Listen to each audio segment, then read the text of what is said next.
Welcome to my channel. आज बनवणार आहोत सुकी मटकी. तर सगळ्यात आधी कढईमध्ये तेल घ्यायचे. तेल तापल्यावर त्यात मोहरी, जिरे आणि हिंग टाकून छान अशी फोडणी करून घ्यायची आहे. ही फोडणी छान तडतडली की त्यात कांदा घालायचा आहे. कांदा छान परतून झाला की टोमॅटो ॲड करायचे आहे. हे दोन्ही छान परतून घ्यायचे. त्यानंतर घालायची आहे हळद, धने पावडर आणि आपला घरगुती मसाला. हे छान परतून घ्यायचे आणि मग यावर घालायची मोड आलेली मटकी. हे व्यवस्थित परतून घ्यायचे आणि मग झाकण ठेवून 5 ते 10 मिनटं शिजवून घ्यायचे. पाहू शकता छान वाफ आलेली आहे. आता परत एकदा झाकण ठेवून एक वाफ येऊ द्यायची.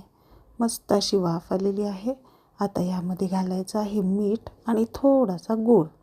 परत एकदा छान हे मिक्स करून घ्यायचे आणि झाकण ठेवून 2 ते 3 मिनटं परत एकदा शिजवून घ्यायचे. आता पाहू शकता मटकी छान शिजलेली आहे. शेवटी ॲड करूया कोथिंबीर. परत एकदा छान मिक्स करून घ्यायचे की ही झाली भाजी तयार. रेसिपी आवडल्यास चॅनल सबस्क्राईब करा. बाय.